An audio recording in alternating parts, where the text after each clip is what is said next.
নমস্কার, Gyandeep study centre YouTube চ্যানেলে প্রত্যেকে স্বাগত জানিয়ে আজকের আপনাদের সামনে আরও একটি নতুন ভিডিও নিয়ে উপস্থিত। আমি এই ভিডিওটির মাধ্যমে আলোচনা করব যারা পশ্চিমবঙ্গ মধ্যশিক্ষা পর্ষদ অনুমোদিত যে কোনো ডিএলএড কলেজে আপনারা ডিএলএড কোর্সটি করছেন, যারা 24-26 সেশনে ফার্স্ট ইয়ারে পড়াশোনা করছেন, তাদের সমস্ত সাবজেক্টের লাস্ট মিনিট সাজেশান বা গুরুত্বপূর্ণ কতগুলি প্রশ্ন নিয়ে আমি আলোচনা করব। প্রথমে আমি আলোচনা করব CPS 1 অর্থাৎ বাংলা সাবজেক্টের ইম্পর্টেন্ট কতগুলি প্রশ্ন। আপনারা কলেজ থেকে বই তুলেছেন কিংবা বই কিনেছেন। আমরা এই চ্যানেলের মাধ্যমে ফার্স্ট ইয়ারে যে সমস্ত উপযুক্ত বইগুলো রয়েছে, রীতা পাবলিশার্সে বা আইএলই পাবলিশার্সের গুরুত্বপূর্ণ বইগুলো আমরা আলোচনা করে দিয়েছি।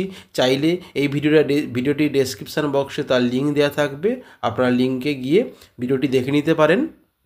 এই প্রশ্নগুলো খাতায় লিখে নিন। আশা করছি এখান থেকে 90 বা 95% প্রশ্ন কমন পাবেন। আমাকে বেশ কতগুলি স্টুডেন্ট কমেন্ট করেছিল যে সাজেশনগুলো রেডি করার জন্য, তো আপনাদের জন্য অনেক কষ্ট করে খাটাখুটি করে আমরা এই প্রশ্নগুলো রেডি করেছি। এই প্রশ্নগুলো পড়ে যান, আশা করব এই প্রশ্নগুলি থেকে অবশ্যই 90 কিংবা 95% কমন পাবেন। আমরা দেখে নেব প্রথম যে নাম্বার প্যাটার্ন রয়েছে। আপনাদের টোটাল 70 মার্কের লিখিত পরীক্ষা হবে। 1 মার্কের প্রশ্ন 20টি প্রশ্ন MCQ থাকবে এবং 2 মার্কের প্রশ্ন 10টি থাকবে। 7 মার্কের প্রশ্ন 2টি লিখতে হবে এবং 16 মার্কের প্রশ্ন 1টি লিখতে হবে। টোটাল আপনাকে 70 মার্কের পরীক্ষা দিতে হবে রিটিন এক্সাম। আর 30 নাম্বারটা আপনাকে দিতে হবে ওই অ্যাসাইনমেন্ট এবং প্র্যাকটিক্যাল পরীক্ষা, সেটা আপনাদের কলেজের ওপর ডিপেন্ড করছে। আমরা প্রথম আলোচনা করব 2 মার্কের ইম্পর্টেন্ট একেবারে 100% কমনযোগ্য প্রশ্ন। প্রথম দেখতে পাচ্ছেন প্রথম প্রশ্নটি রয়েছে, মাতৃভাষা শিক্ষার দুটি লক্ষ্য লিখুন। এই প্রশ্নটি পড়েছিল 2018 সালে 18-20 সেশনে স্টুডেন্টদের এবং 2019-21 সালে এই প্রশ্নটি পড়েছিল। নাম্বার 2, আরোহী পদ্ধতি কাকে বলে, উদাহরণসহ লিখুন। 2016-18, 2018-20, 2019-21, 2022-23 সেশনে স্টুডেন্টদের জন্য এই প্রশ্নটি পড়েছিল। নাম্বার 3, নীরব পাঠ কাকে বলে, নীরব পাঠের দুটি সুবিধা ও অসুবিধা উল্লেখ করুন। এই প্রশ্নটাইও বেশ কতগুলি সালে পড়েছিল। 2015-17 সাল, 2017-19 সাল, 2019-20 সাল, 2020-22 সাল, সেটা স্টুডেন্টদের জন্য এই প্রশ্নগুলো পড়েছিল। নাম্বার 4, পাঠ পরিকল্পনা কাকে বলে, 2018-20, 2020-22 সেশনে স্টুডেন্টদের এই প্রশ্ন পড়েছিল। নাম্বার 5, ব্যাকরণ শিক্ষার দুটি অসুবিধা লেখো। 2016-18, 2018-20 স্টুডেন্টদের জন্য এই প্রশ্নগুলো পড়েছিল। নাম্বার 6, গঠনমূলক মূল্যায়ন বলতে কি বোঝেন। পরের প্রশ্ন আমরা দেখে নেব, চর্বণা পাঠ কাকে বলে। এটাও মোস্ট ইম্পর্টেন্ট প্রশ্ন। এটা 2022-24 সেশনে স্টুডেন্টদের প্রশ্ন পড়েছিল। নাম্বার 8, শব্দানুক্রমিক পদ্ধতি কাকে বলে। এটা 2 সালে পড়েছিল, 2016-18 এবং 2022-24 স্টুডেন্টদের পড়েছিল। নাম্বার 9, পদ্ধতি কাকে বলে, 2017-19 স্টুডেন্টদের জন্য এইটা প্রশ্নটা পড়েছিল। 10 নম্বর, আদর্শ শিক্ষকের দুটি বৈশিষ্ট্য উল্লেখ করুন। নাম্বার 11, বাংলা ভাষা শিক্ষণে সহযোগী দুটি উপকরণের নাম লিখুন। 2019-21 স্টুডেন্টদের জন্য এই প্রশ্নটা পড়েছিল। নাম্বার 12, নিরবিচ্ছিন্ন মূল্যায়ন বলতে কি বোঝেন। 2016-18, 2017-19, 2018-20, 2022-24 স্টুডেন্টদের জন্য এই প্রশ্নগুলো পড়েছিল। নাম্বার 13, প্রস্তুতিকালীন মূল্যায়ন কাকে বলে। নেক্সট প্রশ্ন দেখে নেব। 14 নম্বর প্রশ্ন রয়েছে ইম্পর্টেন্ট, পর্যায়ক্রমিক মূল্যায়ন কাকে বলে। নাম্বার 15, মাতৃভাষা বলতে কি বোঝেন বা কি বোঝায়। নাম্বার 16, অনুবদ্ধ প্রণালী কাকে বলে। 2014-16, 2015-17, 2020-22 সেশনে স্টুডেন্টদের এই প্রশ্নগুলো পড়েছিল। নাম্বার 7, সত্যি সোনা গল্পে কৃষকের পুত্র হিসাবে সত্যি সোনা লাভ করেছিল। অর্থাৎ প্রাইমারি স্কুলের যে সমস্ত বাংলা সাবজেক্টগুলি রয়েছে বিভিন্ন ক্লাসে, সেখান থেকে আপনাদের 2-1টি প্রশ্ন পড়ে। এই প্রশ্নটা পড়েছিল 2015-17, 2016-18 স্টুডেন্টদের পড়েছিল।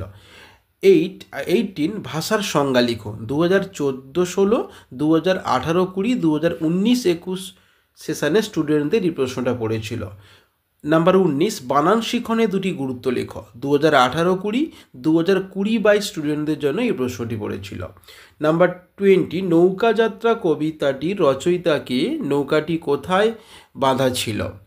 এটা পড়েছিল 2014-16, 2016-18 স্টুডেন্টদের এই প্রশ্নটা পড়েছিল। 21, কথোপকথন পদ্ধতি দুটি সুবিধা ও দুটি অসুবিধা উল্লেখ করো। এই প্রশ্নটি পড়েছিল 2015-17 সেশনে এবং 2019-21 সেশনে। 22, প্রাথমিক স্তরে ভাষা শিক্ষার ক্ষেত্রে শিক্ষার উপকরণে দুটি বৈশিষ্ট্য লেখো। এই প্রশ্নটি পড়েছিল 2017-19 সেশনে। 23 নম্বর প্রশ্ন, তালব্য বর্ণ কাকে বলে? এই প্রশ্নটি পড়েছিল 2022-24 সেশনে। 24 নম্বর প্রশ্ন, আদর্শ পাঠের দুটি বৈশিষ্ট্য। এই প্রশ্নটা পড়েছিল 22-24 সেশনে। এবং প্রকল্প, নেক্সট প্রশ্ন হচ্ছে প্রকল্প পদ্ধতি কাকে বলে? এই প্রশ্নটি পড়েছিল 2020-22 সেশনে। 26 নম্বর প্রশ্ন, ব্যাকরণ শিক্ষার দুটি গুরুত্ব লেখ। এই প্রশ্নটি পড়েছিল 2018-20 সেশনে। এছাড়া 27 নম্বর যে প্রশ্নটা রয়েছে আপনারা দেখতে পাচ্ছেন, সামগ্রিক মূল্যায়ন কি? এই প্রশ্নটি পড়েছিল 2019-21 সেশনে এই প্রশ্নটি পড়েছিল। এরপরে আমরা আলোচনা করব 7 মার্কের কতগুলি ইম্পর্টেন্ট প্রশ্ন। 7 মার্কের আপনাদের দুটি প্রশ্ন লিখতে হয়। এখানে আমরা 8টা কিংবা 9টা প্রশ্ন আমরা আলোচনা করেছি। প্রশ্নগুলো খাতায় লিখে নিয়ে পড়াশোনা শুরু করুন। এছাড়া আমাদের এই জ্ঞানদীপ স্টাডি সেন্টার যে ইউটিউব চ্যানেলের মাধ্যমে আপনারা ভিডিওটি দেখছেন, অবশ্যই ভিডিওটি ভালো লাগলে চ্যানেলটিকে সাবস্ক্রাইব করুন, লাইক করুন এবং কমেন্ট করতে ভুলবেন না আপনাদের ভিডিওটি কেমন লাগছে বা আপনারা কোন কোন সাবজেক্টের সাজেশন বা ইম্পর্টেন্ট প্রশ্ন চাইছেন।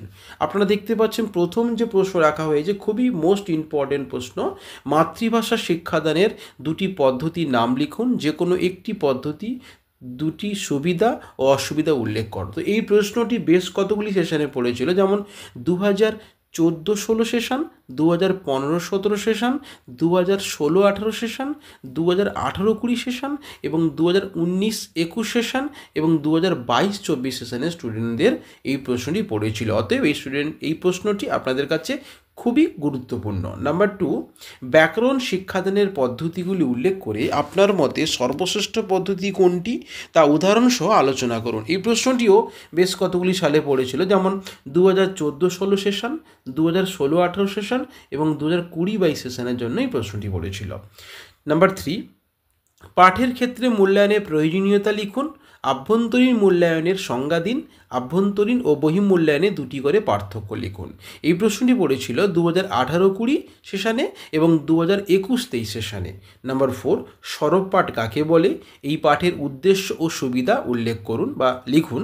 এই প্রশ্নটি পড়েছিল 2017-19 সেশনে এবং 2019-21 সেশনে এবং 2020-22 সেশনে স্টুডেন্টদের এই প্রশ্নটি পড়েছিল। নাম্বার 5, বাংলা বানান ভুলের কারণ ও প্রতিকার সম্বন্ধে আলোচনা করুন। আপনার অভিমত ব্যক্ত করুন। 15-17 সেশন এবং 17-19 সেশনে পড়েছিল। নাম্বার 6, নীরব পাঠ কাকে বলে? এই পাঠের উদ্দেশ্য ও সুবিধা ও অসুবিধা লিখুন। এই প্রশ্নটি এসেছিল 2018-20 সেশনে এবং 2022-24 সেশনে এই প্রশ্নটি এসেছিল। নাম্বার 7, বাংলা ভাষা শিক্ষাদানের ক্ষেত্রে বংশানুক্রমিক ও শব্দানুক্রমিক পদ্ধতির উদ্দেশ্য ও গুরুত্ব লিখুন। নাম্বার 8, শিক্ষার মাধ্যম রূপে মাতৃভাষার গুরুত্ব আলোচনা করুন এবং মাতৃভাষা শিক্ষাদানের লক্ষ্য ও উদ্দেশ্য বুঝিয়ে দিন।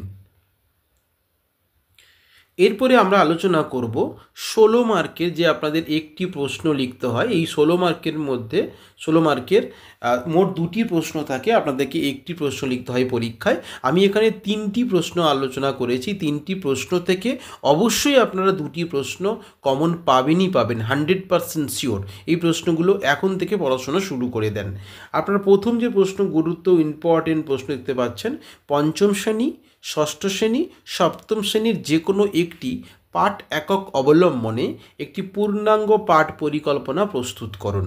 এটা 2014-16 সেশনে, 2016-18, 2017-19, 2018-20, 2020-22, 2022-24 সেশনে এই প্রশ্নটি প্রশ্নগুলো পরীক্ষায় এসেছিল, তবে মোস্ট ইম্পর্টেন্ট প্রশ্ন। 2 নম্বর যে প্রশ্ন, চতুর্থ থেকে পঞ্চম শ্রেণীর যে কোনো পাঠ একক অবলম্বনে যে কোনো একটি শিখন দক্ষতা অনুপাট্টিকা প্রস্তুত করুন। এই প্রশ্নটি এসেছিল 2019-21 এবং 2021-23 সেশানে। এবং লাস্ট যে প্রশ্নটি আলোচনা করব, অনুপাট্টিকার সংজ্ঞা লিখুন, এর উদ্দেশ্য ও প্রয়োজনীয়তা উল্লেখ করুন। এই ছিল আমাদের 2024-26 সেশনের CPS 1 বেঙ্গলি অর্থাৎ ল্যাঙ্গুয়েজ 1 ডিএলএড ফার্স্ট ইয়ার স্টুডেন্টদের ইম্পর্টেন্ট কতগুলি লাস্ট মিনিট সাজেশান। এই প্রশ্নগুলো আপনারা ভালো করে পড়াশোনা শুরু করুন। ভালো থাকবেন, সুস্থ থাকবেন, ধন্যবাদ।